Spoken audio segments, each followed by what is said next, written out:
A delegação da UPM foi recepcionada pelo embaixador Rui Pereira, ele que é o delegado permanente do Brasil junto à ALAD e ao Mercosul. Embaixador, muito obrigado pela recepção e eu já lhe pergunto,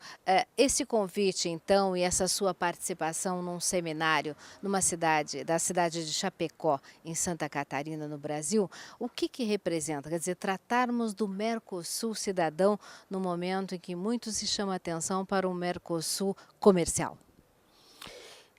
Eu acho que é de grande importância, é uma iniciativa muito bem-vinda que eu, enfim, pessoalmente, e o governo do Brasil apoiamos desde o início. Isso a senhora se lembrará muito bem, foi mencionado numa visita do prefeito de Chapecó a Montevidéu em fevereiro deste ano. A ideia surgiu então de se fazer justamente um seminário em Chapecó, acoplado ao esforço de aprovação também do projeto de aperfeiçoamento das vias de trânsito em Chapecó, que a Prefeitura de Chapecó apresentou através do Brasil ao FOSEM, ao Fundo de Convergência Estrutural do Mercosul, que está em tramitação e que nós esperamos ver aprovado pelo fundo. Nesse contexto, então, e com esse gancho, trazer à discussão pública em Chapecó a questão do Mercosul, mas não a questão e nem o ângulo tradicional, comum, usual, de percepção e de conversação sobre o Mercosul, que é o Mercosul do comércio. Trazer esse ângulo relativamente novo, que, no fundo, é o que dará sustentação a longo prazo ao projeto de integração do Mercosul, que é a presença, a participação, o empenho, o benefício, a vantagem que tem os cidadãos dos países do Mercosul, em que os seus países e as suas nacionalidades, enfim, as suas sociedades participem da construção do projeto. O projeto não é para fazer somente com que mais mercadorias transitem nas fronteiras, é também para isso, porque quanto mais mercadorias transitarem pelas fronteiras, mais desenvolvimento econômico, mais emprego, mais renda, mais riqueza teremos circulando dentro do Mercosul, e isso naturalmente beneficia todos nós, mas é muito mais do que isso. É para que nós, as pessoas, os cidadãos, possamos, igual que as mercadorias, transitar livremente pelas fronteiras e, quando tenhamos dificuldades para fazer isso, que haja vozes, como hoje existem em toda a mídia e nos diversos grupos de interesses e de pressão das nossas sociedades, pressão e interesse legítimo, devo dizer, que essas vozes se levantem para defender os nossos direitos como cidadãos do Mercosul. Esse é, acho, o grande objetivo do seminário, e eu auguro um êxito importante para o evento lá em Chapecó. Olha, embaixador, alguns avanços já tivemos no Mercosul nesse âmbito de atender melhor o cidadão, né, do Mercosul. O que nós poderíamos citar como avanços e o que ainda precisamos caminhar nesse sentido? Eu acho que avanços importantíssimos e, mais do que importantíssimos, eu diria muito simbólicos, não é? Por exemplo, as grandes facilidades que existem para a concessão de residência nos países do Mercosul para os cidadãos e as cidadãs nacionais dos países do Mercosul. Não é? Se compararmos as vantagens, os prazos de tramitação, a lista reduzida de documentos a serem apresentados, o preço relativamente baixo do trâmite administrativo e também o fato de que a documentação não necessita ser apresentada traduzida para o idioma do país aonde se pede o visto, mas sim basta ser apresentada tal como ela foi emitida no idioma do país que a emitiu, não é? E que isso significa, na pior das hipóteses, que em 4 anos, no máximo, qualquer cidadão ou cidadã do Mercosul pode ter residência permanente num país do Mercosul que não o de sua origem. Isso já é, na minha opinião, um avanço extraordinário. Os regimes especiais de residência que temos nas fronteiras do Brasil com os países do Mercosul, com o Uruguai, com o Paraguai, com a Argentina, também, na minha opinião, é um avanço extraordinário. E recentemente, em Brasília, na semana passada, se assinou um acordo bilateral entre o Brasil e o Uruguai, pelo qual praticamente se eliminam não só o prazo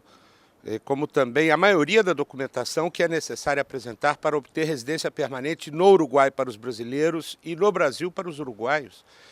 E isso amplia de uma maneira extraordinária as perspectivas de vida,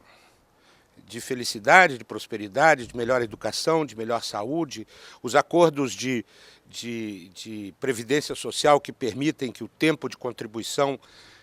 de previdência para a previdência social de um trabalhador ou de uma trabalhadora num país do Mercosul seja contabilizado no outro, para que possa receber a sua pensão ou a sua aposentadoria no outro país. Tudo isso são, digamos, instrumentos e ferramentas que vão construindo essa percepção de que não é só, digamos, o Mercosul que trata da construção de um mercado ampliado, porque essa é a grande reivindicação dos operadores econômicos, aliás, com toda a razão. Mas é mais do que isso, é a construção de uma cidadania ampliada. E essa cidadania ampliada, só quem pode construir é o Mercosul, ninguém mais. Nenhum outro projeto de integração na região ou fora dela se pretende construir esse tipo de expansão importante da cidadania nacional em cada um dos países membros. Falando em expansão, eu gostaria que o senhor fizesse uma análise sobre o crescimento do Mercosul a partir da participação de mais países participando desse mercado comum do Sul, como a Venezuela, agora falamos na Bolívia, entre outros que já estão em tratativas ou pelo menos se associando ao Mercosul. O que isso representará para o bloco? Bom, isso eu acho que é um atestado irrefutável, ao contrário do que dizem os críticos contumazes, constantes do Mercosul, que apresentam o Mercosul como um projeto de integração falido, enferrujado, trancado e que só prejudica ou atrapalha o Brasil, o que é uma falácia, não é verdade? Esse interesse de todos os países da região da América do Sul, por estarem de alguma forma associados ao Mercosul, que hoje é uma realidade, porque com a associação da Guiana e do Suriname ao Mercosul, na cúpula de Montevidéu, que se verificou na semana passada, se completou o quadro sul-americano, ou seja, hoje todos os países da América do Sul têm, de alguma forma, uma relação próxima, uma associação com o Mercosul. É evidente, inclusive os da chamada Aliança do Pacífico, que agora parece ser a queridinha da mídia, digamos assim. Peru, Chile, Colômbia e México, que não está na América do Sul, mas enfim faz parte da aliança, e faz parte da ALAD, onde eu também sou representante do Brasil, todos os quatro têm relações com o Mercosul. E isso, na minha opinião, desmente por si a suposta inoperância, esgotamento ou falta de relevância do Mercosul, porque se assim fosse, de onde viria o interesse de todos esses países em, de alguma forma, estarem relacionados ao Mercosul? Essa é uma questão que a única resposta possível é que, ao contrário do que se diz, o Mercosul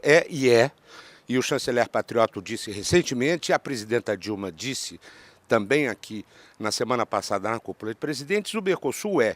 queiram ou não queiram, o mais abrangente, profundo, exitoso e importante projeto de integração da América do Sul. Eu estou absolutamente convicto disso e, nesse sentido, é extremamente louvável a iniciativa de se fazer em Chapecó esse seminário voltado para a dimensão cidadã desse importantíssimo projeto de integração do Brasil.